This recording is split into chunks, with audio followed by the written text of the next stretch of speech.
Salve fratres, welcome back to the jungle of Protestantism. Hari ini saya baru pulang dari Pulau Semau, pulau yang mayoritas Protestan, yang saya tinggalkan 15 tahun lalu. Pulau Semau adalah tempat pertama pastoral saya sebagai seorang diakon dan imam muda. Dan pulau itu telah berkembang, dan daerah yang dulunya mayoritas Protestan sekarang sudah ada 3 imam orang asli Pulau Semau. Yang menarik adalah ketiga imam ini berasal dari pembaptisan gereja Gemit. Terima kasih aparat pendeta Gemit sudah membaptis 3 orang imam Katolik dari Pulau Semau. Mereka konvert ke Katolik setelah menyadari keutuhan kebenaran dalam gereja Katolik. Ini bukan menyerang ya, ini fakta. Ya, saya sudah menulis dalam blognya, nanti saya kasih linknya di bawah dan silahkan membaca dan berefleksi. Dari pulau yang sempat diberkati oleh Uskup Montero dan Uskup Agung Kupang pada tahun 2008, setelah pemberkatan itu 5 tahun kemudian seorang putra dari Nusa Bung Tilu ini menjadi gubernur NTT. Tapi setelah kembali dari Semau, kembali ke Seminari Tinggi Santo Mikael, saya menemukan sebuah video terbaru dari seorang Protestan anti Katolik. Ya, nanti akan kita bahas setelah gereja Katolik resmi memiliki paus yang ke-267, si anti Katolik ini mulai dengan kebiasaannya. Kali ini kita membahas sebagai tanggapan 267 paus bukan mambo jambo, tapi bukti sejarah iman yang tak terputus. Jadi salam dan salam waras untuk umat Kristen sekalian yang berlogika. Jadi baru-baru ini seorang figur Protestan bernama Deking Gadas meluncurkan kembali serangan klasik terhadap gereja Katolik. Judulnya serius, mempertanyakan legitimasi paus ke-267. Tapi isinya campuran antara amnesia sejarah, dogma pribadi, dan retorika kebencian. Tuduhan pertamanya adalah berdoa kepada orang kudus adalah penyembahan berhala. Kok mulai dengan klasik yang seperti ini? Basi, Pak Deki. Ini dia mantranya kaum sola scriptura. Kalau tidak eksplisit tertulis di Alkitab, maka sesat. Tapi anehnya mereka tidak pernah bisa tunjuk satu ayat pun yang secara eksplisit melarang memohon syafaat dari mereka yang sudah hidup dalam kemuliaan bersama Kristus. Lihat Wahyu bab 5 ayat 8. Jadi tidak ada larangan, yang melarang itu Protestan sendiri. Ya, Protestan maunya Katolik ikut tafsiran pribadi mereka. Kalau memohon syafaat itu penyembahan, lalu apakah minta didoakan pendeta juga berhala? Katolik tidak menyembah Maria atau para kudus. Kita menghormati mereka, dulia. Dan kepada Maria kita berikan penghormatan kudus, hiperdulia, karena dia bunda Tuhan. Berbeda dengan penyembahan latria yang hanya bagi Allah. Tapi tentu bagi Protestan anti nalar, semua perbedaan ini tampaknya mambo jambo. Protestan bodohnya orang anti Katolik adalah bahwa mereka mengatakan bahwa tindakan dari luar bisa mengubah ontologi sesuatu. Maklum mereka tidak belajar filsafat metafisika klasik ya. Bangun dan bangun langsung sola scriptura. Tindakan seseorang dari luar tidak bisa mengubah ontologi sesuatu, tidak bisa. Ya. Bisa paham ini? Orang Katolik mau jungkir balik di hadapan Maria seperti apa, mau puji-puji seperti apa, Bunda Maria tidak akan pernah jadi Tuhan, begitu. Tapi kok aneh? Karena Protestan itu kan hanya dari luarnya saja, kulitnya doang, tidak ada isi kan. Ya. Katolik itu isinya jelas, jadi kulitnya mau seperti apa, isinya tetap jelas. Ya. Sampai sini bisa paham. Tuduhan yang kedua adalah paus ke-267 itu angka ngarang, gak ada bukti. Lucu ya, ini datang dari orang yang mempercayai kanon Alkitab Protestan yang dipilih oleh otoritas Katolik di abad keempat. Dia menuntut rekonstruksi historiografi mutlak ala arsip kolonial, lalu menuduh tak ada bukti jika tidak bisa ditemukan di Wikipedia. Ya. Gereja Katolik tidak pernah mengklaim bahwa daftar para paus adalah tabel Excel steril dari tahun 33 Masehi. Gereja percaya pada suksesi apostolik, bukan sekedar daftar kronologis. Ini bukan sekedar menghitung, tetapi mewariskan secara sakramental dan liturgis. Kemudian deki dan ekuivokasi murahan. Deki menyalahkan istilah paus karena awalnya digunakan untuk uskup-uskup timur juga. Oke, lalu bagaimana dengan istilah gereja? Apakah karena banyak gereja di tempat lain maka tidak boleh ada gereja Kristus? Silogisme macam apa itu ya? Pakai akal sedikit Pak Pendeta. Kata Paulus juga digunakan lebih dari satu orang di Alkitab, tapi hanya satu yang jadi rasul besar. Apakah itu artinya Paulus tidak eksis karena ada nama ganda? Argumen deki ini tidak hanya cacat logika, tapi cacat niat. Bukan mencari kebenaran, tapi menjual keraguan murahan. Masalahnya, deki minta bukti sejarah, tapi pakai tafsir pribadi. Ironi terbesar, deki menuntut bukti sejarah, tapi membuang semua sumber sejarah yang tidak cocok dengan narasi protestannya. Ignatius dari Antioquia ditolak, Irenaeus dipelintir, Agustinus dikarikatur, dan lucunya saat mengutip Katolik seperti Raymond Brown dan Francis Sullivan, dia hanya ambil potongan kalimat tanpa konteks. Ini bukan studi sejarah, ini namanya perburuan ceri. Mau kerja, dia kayaknya pernah kerja petik buah ceri di Australia, jadi TKI di sana sebelum jadi pendeta. Deki sang infalibel sola scriptura. Dia menolak infalibilitas paus, tapi berlagak infalibel sendiri. Siapa yang kasih deki wewenang untuk menentukan apa yang termasuk tradisi apostolik dan mana yang bukan? Baca-baca potongan jurnal abad ke-21. Apakah Tuhan turun khusus ke kamar kosnya dan bilang, deki tafsiranmu paling benar? Tidak. Tapi itulah protestantisme. Semua orang jadi paus untuk dirinya sendiri. Berikutnya, apakah Petrus uskup Roma? Deki Gadas ngotot Petrus tidak pernah disebut uskup di Roma. Mari kita beri dia hadiah Nobel karena dia tidak paham bahwa jabatan dalam gereja perdana bukan label administratif tapi fungsi.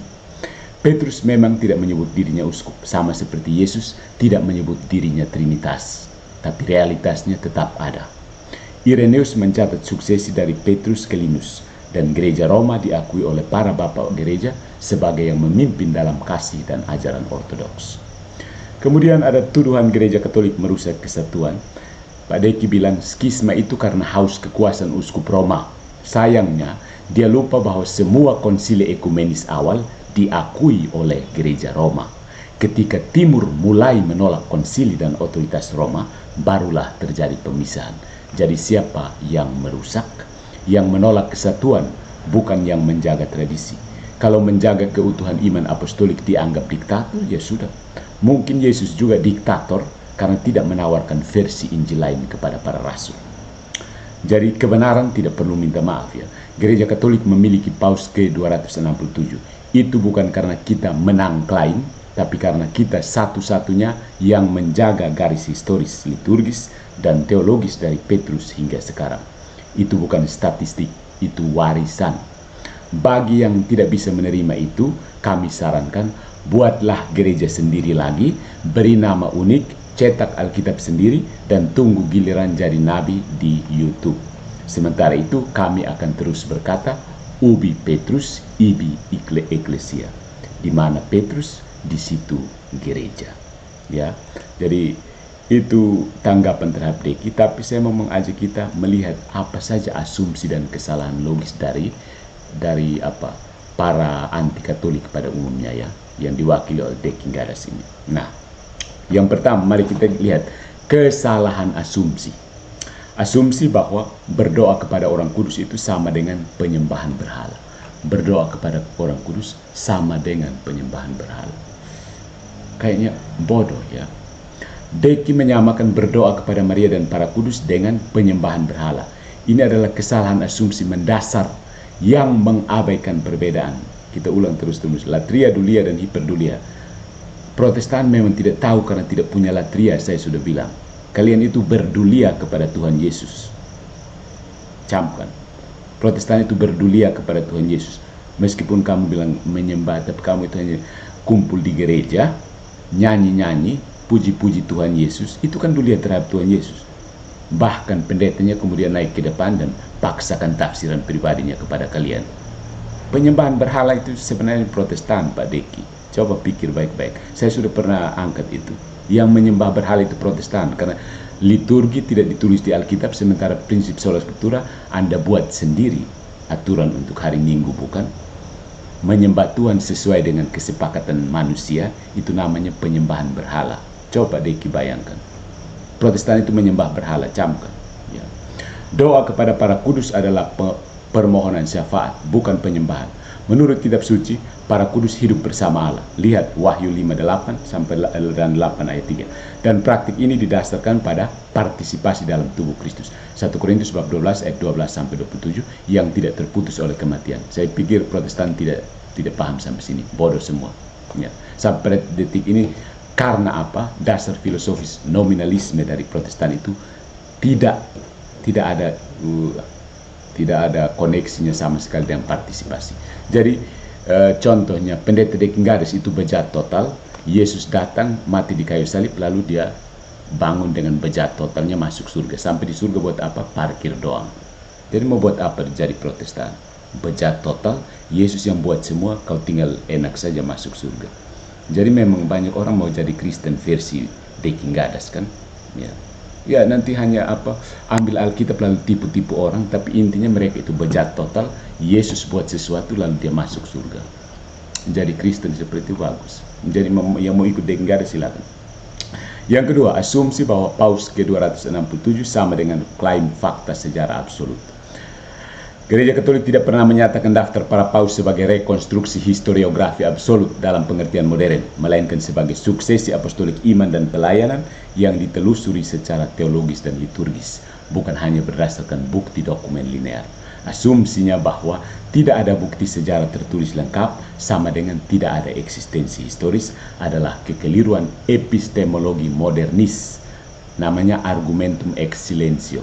Itu kalau tidak ada bukti tertulis, berarti tidak ada. Coba pikirkan, seorang dokter yang katanya mau dokter double 3 kali lagi, dokter kosong itu. Yang ketiga, ini kesalahan logika. Protestan pasti salah logika kalau sedang mengajar. Yang pertama, equivocation fallacy, penggunaan istilah paus. Deki mengklaim istilah paus digunakan ambigu oleh gereja, namun dia sendiri jatuh pada fallacy of equivocation dengan mengaburkan penggunaan istilah kehormatan papas dengan jabatan definitif sebagai uskup Roma yang menjadi pusat kesatuan. Lihat Konsili Chalcedon, kanan 28. Ignatius dari Antioquia, gereja Roma yang memimpin dalam kasih. Mengkritik penggunaan istilah paus karena berubah makna sama seperti menolak bahwa Presiden Amerika sekarang adalah penerus George Washington karena makna dan peranannya mengalami perkembangan historis. Kemudian ada false dikotomi, Petrus dan atau Eleutherius. Dia mengklaim bahwa tidak bisa dibuktikan bahwa Petrus adalah uskup Roma pertama secara historis kritis, maka jabatan paus tidak valid. Ini logika hitam putih yang mengabaikan dimensi teologis liturgis dari suksesi apostolik yang tidak bergantung semata-mata pada daftar dokumen administratif. Itulah buruknya sola scriptura di situ. Yang ketiga, circular reasoning. Sampai di sini Protestan tidak paham. Alkitab satu-satunya dasar valid. Semua keberatan Deki bersandar pada asumsi sola scriptura, sehingga semua tradisi dianggap tidak valid kecuali tertulis eksplisit dalam Alkitab. Padahal Alkitab sendiri tidak pernah mengajarkan prinsip hanya Alkitab yang sah. Ini adalah dogma buatan reformasi Protestan. Jadi orang Protestan yang mau belajar tahu, sola scriptura itu bukan doktrin Kristen. Sola scriptura itu inovasi Protestan. Yang ketiga, retorika manipulatif. Ini penting supaya menyelamatkan Protestan, caranya manipulasi retorika. Deki menggunakan beberapa teknik retorika bermasalah. Yang pertama, ad hominem, label penyembah berhala, pembodohan umat, pembajak istilah, dan hinaan personal seperti kumismu makin tak teratur adalah bentuk ad hominem yang menunjukkan ketidakmampuan untuk berdialog secara objektif dan justru melemahkan kredibilitas dokter triple dokternya. Ya. Sampai S25 Ultra ya Pak Deki. Yang kedua, cherry picking, mengutip Raymond Brown dan Francis Sullivan secara parsial seolah menolak suksesi apostolik. Padahal mereka mengakui adanya perkembangan historis dan fungsi episkopal dalam konteks yang tidak dimaksudkan untuk menyangkal doktrin Katolik, melainkan untuk memperjelas perbedaan perkembangan jabatan. Lihat misalnya Brown, priest and bishop. Ya. Kemudian ada strawman argument, ya. Dia membangun karikatur palsu dari ajaran Katolik, seperti menyamakan doa dengan penyembahan dan mengabaikan nuansa doktrin Katolik tentang pengantaraan partisipatif dan suksesi dalam kepenuhan jabatan. Ya. Jadi Protestan bukan karena Katolik tambah-tambah, tapi karena otaknya memang kurang. Bukan Katolik yang tambah, otak Protestan masih kurang, harus belajar lagi. Yang keempat, inkonsistensi ajaran. 1. Mengkritik tradisi tapi mengandalkan tradisi. Dia menolak tradisi gereja Katolik sambil sendiri mengutip Irenaeus, Tertullianus, dan sumber sejarah non-kanonik untuk membela posisinya. Kalau semua harus tertulis eksplisit di Alkitab, maka mengapa dia mengandalkan daftar dari sumber bapak gereja yang ia tolak secara prinsip? Yang kedua, mengkritik otoritas paus tapi mengklaim dirinya sebagai penafsir otoritatif. Dia menyerang otoritas magisterium, tapi lalu mengklaim tafsirnya sebagai lebih sah daripada Konsili Vatikan Pertama, para paus, dan para bapak gereja. Ironi dari self-proclaimed infallibility dalam rangka menyerang infalibilitas gereja. Jadi namanya sudah anti-Katolik. Jadi you akan cherry pick semua yang anti-Katolik untuk membenarkan posisi. Jadi posisi Protestan itu membenarkan diri, bukan mencari kebenaran. Posisi Protestan yang anti-Katolik. Yang ketiga, mengakui konsili, tapi menolak konsili-konsili ekumenis yang mendukung Roma. Konsili Nicea, Chalcedon, bahkan para bapak seperti Leo Agung, diakui sejarah sebagai mengakui peran khusus uskup Roma. Menolak konsilinya hanya ketika tidak cocok dengan doktrin pribadi adalah sikap selektif dan inkonsisten. Protestan itu selalu bermain dalam inkonsistensi, tidak pernah akan konsisten. Namanya standar janda, mereka suka yang janda-janda, ya. Kesimpulan apologetik, Becky mencoba memanfaatkan pendekatan historis kritis secara parsial, namun gagal memahami: 1. Fungsi teologi sejarah dalam gereja Katolik; 2. Peran tradisi lisan dan magisterium; yang ketiga, konsep suksesi apostolik bukan sebagai birokrasi administratif, tetapi sebagai transmisi spiritual, liturgis, dan doktrinal melalui pengurapan dan jabatan. Gereja Katolik tidak menyatakan bahwa seluruh daftar paus bebas dari kompleksitas sejarah, melainkan bahwa iman akan kesatuan, otoritas, dan suksesi apostolik adalah bagian dari tradisi suci yang diwariskan dari para rasul. Lihat LG 20-21 dan DV 8. Terakhir saya tegaskan, Pak Deki, pesan saya, yang menyembah berhala itu, camkan lagi, yang menyembah berhala adalah Protestan. Kalian itu menyembah kosong, simbol kosong. Tuhan tidak pernah hadir dalam gereja Protestan. Kalian itu menyembah halusinasi kalian terhadap Tuhan. Camkan itu. Tidak ada aturan berliturgi di dalam kitab suci. Anda akan pilih-pilih secara selektif, mengatur sendiri bagaimana cara menyembah Tuhan. Itu bukan cara penyembahan sesuai yang Tuhan kehendaki, a.k.a. penyembahan berhala. Menyembah Tuhan sesuai dengan keinginan pribadi. Saya sudah pernah buat itu di video. Protestan adalah penyembah berhala. Coba bantah. Good job, Protestantism.